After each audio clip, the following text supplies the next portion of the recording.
Hello વિદ્યાર્થી મિત્રો, Gujarat study YouTube ચેનલની અંદર આપ સર્વે મિત્રોનું હાર્દિક સ્વાગત છે. આજે આપણે વાત કરીશું એલઆરડી કટ ઓફ વિશે.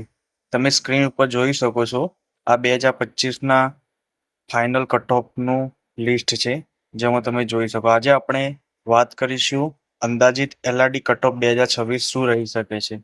જેમાં આપણે સૌપ્રથમ વાત કરીશું એલઆરડીના બિન હથિયારી પોલીસ કોન્સ્ટેબલનું જનરલ મેરિટ પુરુષોની અંદર કેટલું રહી શકે. તો તમે જોઈ શકો છો 132 થી 138 વચ્ચે. એ જ રીતે ઈડબ્લ્યુએસ ની અંદર બિન હથિયારીનું કટ ઓફ 130 થી 133 વચ્ચે રહી શકે છે. એ જ રીતે એસસી કેટેગરીમાં ઈડબ્લ્યુએસ થી ઓછું થોડું 128 થી 125 વચ્ચે કટ ઓફ રહી શકે છે. એસસી બીસીમાં બિન હથિયારી પુરુષનું 132 થી 134 ની વચ્ચે રહેશે. એસટી કેટેગરીની અંદર તમે જોઈ સૌથી ઓછું કટ ઓફ રહે છે પુરુષની અંદર 105 થી 106.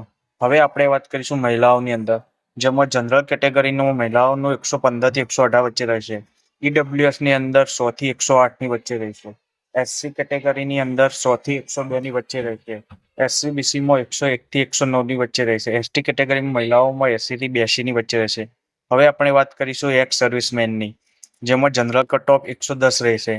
એ જ રીતે ઈડબ્લ્યુએસમાં 105 ની વચ્ચે રહેશે. એસસી કેટેગરીમાં 80 થી 81 વચ્ચે રહેશે. એસસી બીસીમાં 106. એસટી કેટેગરીમાં 80 થી 81.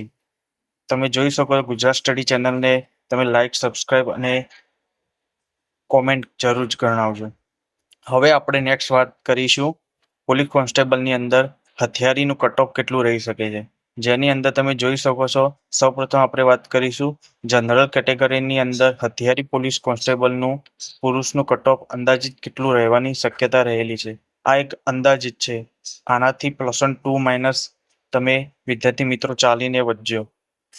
હવે આપણે વાત કરીશું હથિયારી પોલીસ કોન્સ્ટેબલ જનરલ કેટેગરીની અંદર પુરુષનું કટ ઓફ કેટલું રહેશે, જેની અંદર તમે જોઈ શકો છો પુરુષની અંદર બિન હથિયારીની સમકક્ષ એનાથી થોડું 2-3 માર્ક્સ ઓછું તકતો હોય. પુરુષની અંદર જનરલ કેટેગરીમાં 131 થી લઈને 128 વચ્ચે કટ ઓફ રહી શકે છે. ઈડબ્લ્યુએસ ની અંદર પુરુષની અંદર 130 થી 127 કટ ઓફ રહેવાની શક્યતા રહેલી. એસસીબીસી ની અંદર 131 થી 128 કટ ઓફ રહેશે. એસસી કેટેગરીની અંદર પુરુષમાં 124 થી 122. એસટી કેટેગરીમાં 95 થી 92. તમે જોઈ શકો. હવે આપણે વાત કરીશું મહિલાઓનું જનરલ કેટેગરીમાં 105 થી 108 વચ્ચે કટ ઓફ રહેવાની શક્યતાઓ રહેલી. ઈડબ્લ્યુએસમાં 98 થી 102. એસસીબીસી ની અંદર 95 થી 103 વચ્ચે. એસસી કેટેગરીમાં 95 થી 100. એસટી કેટેગરીમાં 80 માર્ક્સ જ મહિલાઓનું છે. હવે આપણે વાત કરીએ એક્સ સર્વિસમેન. જનરલમાં 100% છે, જ્યારે ઈડબ્લ્યુએસસીબીસીમાં જો કોઈ એક્સ સર્વિસમેન મળશે તો તેની સંભાવના ખાલી પાસિંગ માર્ક્સ રહેશે, જો અહીંયા મળે તો. હવે આપણે વાત કરીશું એસસી કેટેગરીમાં 95, એસટી કેટેગરીમાં 80. હવે આપણે વાત કરીશું, તમે ત્યાર સુધી ગુજરાત યુટ્યુબ ચેનલ સ્ટડીની અંદર સબસ્ક્રાઇબ કરો ચેનલને. હવે આપણે આગળ વાત કરીશું જેલ સિપાહીની અંદર જે હથિયારી પછીની પોસ્ટ આવેલી હોય છે, જેની અંદર જેલ સિપાહીની અંદર આપણે સૌપ્રથમ વાત કરીશું જનરલ કેટેગરીમાં પુરુષોનું અને મહિલાઓનું કેટલું અંદાજિત કટ ઓફ રહી શકે, જેની અંદર સૌપ્રથમ જનરલ પુરુષની અંદર 126 થી 129 વચ્ચે રહેવાની શક્યતાઓ રહેલી છે.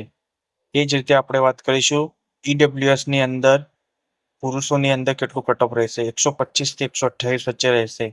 એસસીબીસીમાં તેનાથી થોડું કે ઓછું 126 થી 127 રહેશે. એસસી કેટેગરીમાં 122 થી 124 રહેવાની સંભાવના છે. એસટી કેટેગરીમાં 82 રહેવાની સંભાવના છે. એ જ રીતે આપણે વાત કરીશું જેલ સિપાહીમાં મહિલાઓની, પરંતુ આ વખતે ગઈ ભરતીની સરખામણીએ જેલ સિપાહીની જગ્યાઓ ખૂબ જ ઓછી જગ્યાઓ રહેલી છે મહિલાઓની અંદર, જેના લીધે કટ ઓફમાં 5 થી 6 માર્ક્સનો ફરક પડી રહે. જનરલમાં 95 થી 98 રહેશે. ઈડબ્લ્યુએસમાં 92 થી 95 રહેશે. એસસીબીસીમાં 93 થી 96. એસસી કેટેગરીમાં 90. એસટી કેટેગરીમાં 80. જે પણ વિદ્યાર્થી મહિલાઓ છે તેઓ 80 થી ઉપર લાવશે તો તેઓ જેલ સિપાહીની અંદર મળી શકે છે. એ રીતે આપણે લાસ્ટ વાત કરીશું હથિયારી પોલીસ કોન્સ્ટેબલ, જેને એસઆરપીએફ આપણે કહીએ છીએ, જે પોલીસ કેટેગરીની અંદર લાસ્ટ હથિયારી પોલીસ કોન્સ્ટેબલ એસઆરપીએફ રહેલું હોય છે. જેમાં કેટેગરીમાં આપણે જોઈશું જનરલ કેટેગરીની અંદર પુરુષોનું કટ ઓફ લાસ્ટમાં લાસ્ટ 122 થી 126 રહેવાની પૂરેપૂરી સંભાવના રહેલી છે. ઈડબ્લ્યુએસની વચ્ચે ઈડબ્લ્યુએસમાં પુરુષનું 122 થી 125, એસસીબીસીમાં 122 થી 126, એ જ રીતે એસસી કેટેગરીમાં 118 થી 122 હથિયારી પોલીસ કોન્સ્ટેબલનું રહેશે. એસટી કેટેગરીની અંદર 80 લાસ્ટ પાસિંગ માર્ક્સ હશે તો પણ તમે પાસ થઈ શકશો. એક્સ સર્વિસમેનમાં 90 રહેશે. જેની અંદર ઈડબ્લ્યુ એસસી એસસી એસટી કેટેગરીમાં જો એક્સ સર્વિસમેન 80 થી ઉપર માર્ક્સ હશે તો દરેકને પાસ રહેવાની સંભાવના 100% રહેલી છે.